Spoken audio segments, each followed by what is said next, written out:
पिंपळगाव बसवंत येथील सोहनपार परिसरात चोरट्यांनी अक्षरशः धुमाकूळ घालत एकाच वेळी 8 रो हाऊस टार्गेट करत मोठी घरफोडी केली आहे। या घटनेत सुमारे 6.5 तोळे सोन्याचे दागिने, मोठ्या प्रमाणात रोख रक्कम आणि X1 इलेक्ट्रिक चारचाकी वाहन चोरीला गेल्याची प्राथमिक माहिती समोर आली आहे। गेल्या काही महिन्यांपासून पिंपळगाव बसवंत शहरात चोरीच्या घटनांमध्ये सातत्यानं वाढ होतीये। चिंचखेड रोड, झोपड रोड आणि इतर भागात यापूर्वी देखील घरफोड्या, मोटारसायकल चोरी आणि चेन स्नॅचिंगच्या घटना घडल्यात। यामुळे चोरट्यांचा आत्मविश्वास वाढल्याचं दिसून येत आहे। विशेष म्हणजे बंद घरांनाच लक्ष करून घरफोडी करण्यात आली आहे। यामुळे नागरिकांनी बाहेर जाताना अधिक सतर्क राहण्याची गरज अधोरेखित झाली आहे। दरम्यान फेरीवाल्यांची किंवा अनोळखी व्यक्तींची ओळख न पटवता त्यांना परिसरात वावरू देणंही धोकादायक ठरत असल्याचं स्पष्ट होत आहे। या घटनेनंतर नागरिकांमध्ये तीव्र संताप आणि भीतीचं वातावरण निर्माण झालंय। पिंपळगावात चोरट्यांना कोणतीही भीती उरली नाहीये का, असा संतप्त सवाल नागरिकांकडून उपस्थित केला जातोय। पोलिसांनी तातडीनं या प्रकरणाचा छडा लावून आरोपींना अटक करावी अशी जोरदार मागणी देखील होतीये। दरम्यान पोलिसांकडून नागरिकांना मौल्यवान वस्तू बँकेच्या लॉकरमध्ये ठेवण्याचं, घर बंद ठेवताना शेजाऱ्यांना माहिती देण्याचं आणि संशयास्पद हालचालींची त्वरित माहिती देण्याचं आवाहन करण्यात आलंय। लाखच्या पुढे गेलेले आहेत। त्याचप्रमाणे चारही बाजूला विस्तार हा मोठ्या प्रमाणात झालेला आहे। लोकांना सर्वप्रथम आम्ही जनजागृती करून कॅमेरे, वॉचमन, नंतर त्याचप्रमाणे ज्या बाहेर जाताना काही सूचना आहेत ते यापूर्वी पण आम्ही दिलेल्या आहेत। आता ह्या जो एरिया आहे पिंपळगावच्या सर्वात शेवटचा एरिया आहे। या ठिकाणी बंद घर हे टार्गेट करून त्यांनी चोरी केलेली आहेत आणि याच्यामध्ये आमचे फिंगरप्रिंट, डॉग युनिट, त्याचप्रमाणे सायबर आणि ॲडिशनल SP साहेबांनी पण व्हिजिट दिलेली आहेत। त्याचप्रमाणे आमची क्राईम ब्रँच जी आलेली आहेत ती पण वेगवेगळ्या पद्धतीने आम्ही तपास करीत आहोत।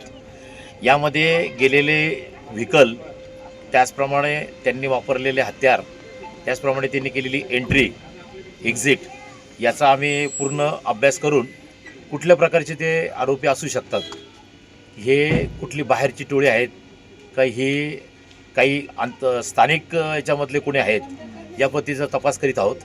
आम्ही नागरिकांना याद्वारे आवाहन करतो की आपणांना यापूर्वीसुद्धा आम्ही विनंती केली होती की आपण असे आउटसाईड एरियामध्ये राहतात त्या ठिकाणी कमीत कमी आपल्या कॉलनी एरियामध्ये थोडेफार प्रमाणात तरी कॅमेरे लावावेत। त्याचप्रमाणे कमीत कमी एक वॉचमन तरी ठेवावा आणि आमची जे एक पोलीस व्हेकल आहेत तर पूर्ण गावाला चक्कर मारताना ती प्रत्येक वेळा 1-2 तासांनी त्या ठिकाणी येऊ शकते, वॉचमनला त्या ठिकाणी भेटू शकते आणि सुरक्षेच्या दृष्टीने आम्हाला अजून काय उपाययोजना करता येतील या पद्धतीने आम्ही सर्व नागरिकांची मदत घेऊन ते हे करत आहोत। त्याचप्रमाणे माननीय पोलीस अधीक्षक साहेब यांनी पण काही सूचना दिलेल्या आहे।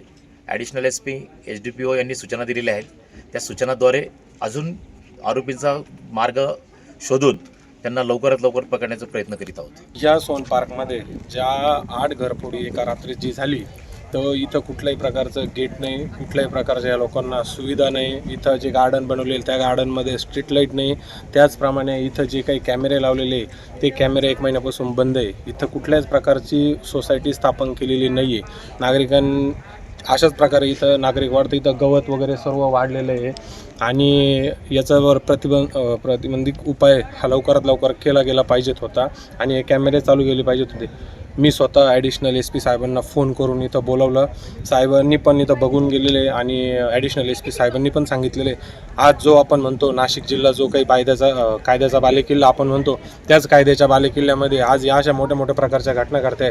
ह्या एकदम चुकीच्या घटना घडल्या गेलेल्या आहे। गेल्या 6 महिन्यांपासून अनेक चोऱ्या आज या चंद्रभागा नगर चिंचखेड रोड परिसरात झालेल्या आहे, घरफोडी झालेल्या आहे, चेन स्नॅचिंग अशा मोठमोठे प्रकार झालेले, पण त्याचा कुठल्याही प्रकारचा शोध पोलिसांनी हा लावलेला नाही आहे आणि आम्ही आज या ठिकाणी सर्व कॉलनीचे नागरिक असतील किंवा चिंचखेड रोड म्हणून सर्वांना मी सांगतो की 8 दिवसामध्ये या सर्व ज्या काही चोऱ्या झालेल्या आहेत त्याचा उलगडा हा झाला पाहिजे। चिंचखेड रोडला मोठ्या प्रमाणात चोऱ्यांचा सापटा सुरू आहे, तर नगर परिषदेने पण कॅमेरे बसवणे गरजेचे असं काहीतरी एक निधी असतो त्या माध्यमातून बसवले जातील का? नक्कीच गावामध्ये आपण अनेक ठिकाणी कॅमेऱ्यांची तरतूद केलेली आहे आणि बसवण्याचे काम पण चालू आहे आणि ही जी हाऊसिंग सोसायटी स्थापन केलेली या सोसायटीमध्ये ऑलरेडी पहिल्यापासून इथं कॅमेरे आहे पण हे कॅमेरे सर्व बंद स्वरूपात आहे, याची कुठल्याही प्रकारची रेकॉर्डिंग ही चालू नाही आहे.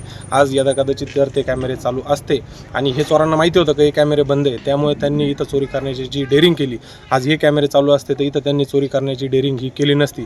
आणि ज्या ठिकाणी घरं फोडले ते सगळे बंद घरं होते, त्या ठिकाणी कोणीच राहत नव्हते असं लक्षात आलंय. मग असं वाटत नाही का चोर या परिसरातलेच असतील किंवा रेकी करून गेले असतील? नक्कीच चोर या ब्युरो रिपोर्ट, नाशिक माझा न्यूज, नाशिक.